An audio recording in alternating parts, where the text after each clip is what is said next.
The reason that this is in here, this section, velocity and other rates of change, the big focus is on velocity because it's one you're familiar enough with to talk about velocity being the rate of change of position or distance. We're going to generalize it to kind of any rate of change in any situation afterwards, but we're first going to look at velocity because, again, it's familiar. You've looked at it in science courses before. If you have a function that represents the position of something, let's say it looks like that, so that this is position and this is time. For those of you that are still having a conversation, if you could end it, that would be great. If that's a position function here, in the textbook they use the letter S for position. I have no idea why, but for me this presents a challenge because my handwriting's not great as it is, so let alone trying to use S for position. Don't get hung up on what the letter is. They happen to use that. So if S of t represents the position and V of t represents the velocity, how are those things related to each other? The velocity it's the derivative, right? The velocity is the derivative of position because it's the rate of change. V of t represents S prime of t. I mean, there's space to write this down below here. But so you can fill in the blanks after, but we're just going to talk about it in general here. So what that means is the slope of a position graph is the velocity. So the way I drew, the one I drew there has a different velocity at any given time, right? Up here the velocity's higher, you're going faster. At the beginning here it looks like almost you're going zero, right? Starting from a standstill. The slope at any point along that curve is the velocity. If you wanted to draw the velocity graph, you'd have to either, doing this, you'd have to just measure the slope at a whole bunch of places and do it. But if you have an algebraic function for this, right? If you have an algebraic function for this, then you can use that to find that. If you have some position function that says 6t squared minus 7t, even if you have no clue what that looks like, you can write what the velocity is. What's the velocity for that situation? This is not on Earth or anything like that because the numbers are weird, but it would be 12t minus 7. That's the velocity in that situation. This is somewhere else with stronger gravity than Earth and in the wrong direction because we don't have a negative here, but that's okay. The physics formulas you have, they're related by calculus. They're not just random, right? Like you don't use S for position in physics, but you have some formulas that give you the position of something. Like if you have a projectile and you launch something up in the air and it comes back down, the height at any given point, do you use D or H, or what do you use for? You use D for distance or H? Whatever you use, what's the formula here? What? Oh. Velocity initial times time. What? Velocity initial times time. Okay, I'm going to put it over here. Plus 1/2 AT squared. Now, in math, I would suggest that there's three things that affect this height of this projectile if you launch something up in the air here, right? The height that this thing goes here, let's actually do that. No, it's a bit too big of a projectile. Let's go, there's a good projectile. Okay, there's my projectile. It's underground. Well, because I didn't want to put it on top of the other thing. Oh, this is always a problem.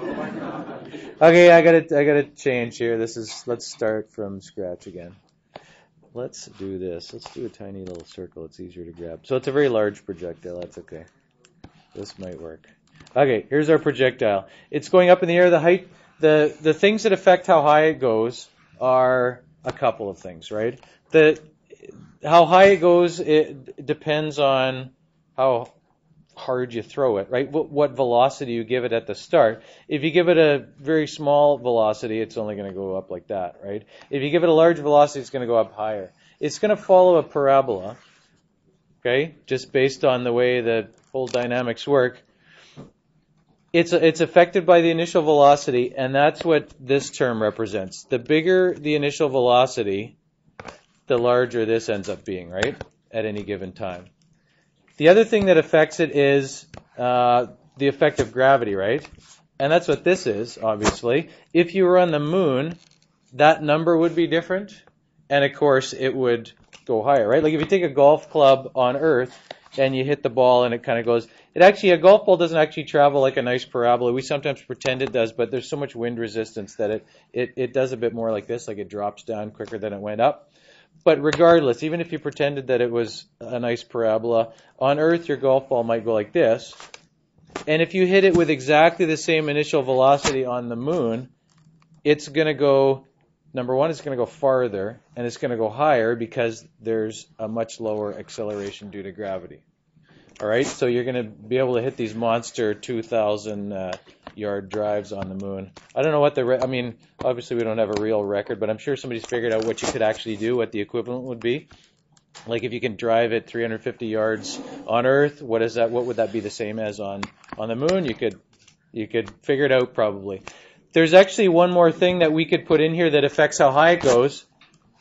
One other thing that affects how high it goes, and you never seem to do this in physics because you always just pretend wherever you throw it from or hit it from or launch it from or kick it from is zero. But we could say if you were standing on top of a building here and you threw something from the top of a building, not that I'm endorsing that or anything, but if you threw something from the top of a building, as in if the initial height was something other than, let's say you were 100 meters off the ground, it's going to go higher, obviously, right?